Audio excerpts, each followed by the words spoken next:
It's quiet outside 2155 Dowler Street. In 2 weeks, this building is set to become a service hub for the city's unhoused. There's still renovations happening. They're going a little slower than we expected, which is, I guess, true of all renovations.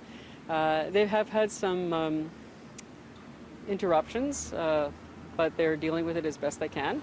Part of the delay is due to vandalism, including graffiti and theft of construction supplies. The facility is a flashpoint for many in this North Park neighborhood. I think people have been spray painting no to solid on it. I think that's I'm not a huge fan of that. But yeah, I'm fully in support. Other residents on their daily walk echo their support. You can have them in tents on your street, or you can have them in a building like this where there's people who are trained to deal with them and take care of them and help them find a decent way to live.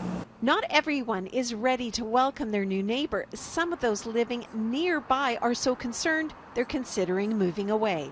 Oh yeah, as soon as I can. But my feelers are out already. Some are reacting to the decision to eventually allow it to open 24 hours a day. Solid Outreach, which will run the facility, says plans are in the works to provide roughly 20 overnight shelter beds by fall. Another hot topic has been about drug use at the site. I think I'm very, very concerned. I went to the North Park Dowler public meeting. I just sat there and listened, and I was quite concerned. Solid was very clear, the representative from Solid, that there would be illicit drug consumption.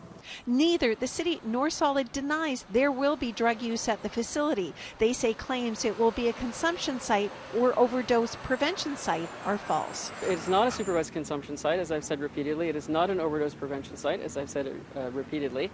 It is not intended to be either of those things. But Solid maintains no one will be turned away. That's correct, yeah. And they'll be doing drugs somewhere on the streets if they're not doing it indoors. So we will be quieting traffic on the streets. While an exact opening date hasn't been set, it will likely be up and running in the first weeks of September.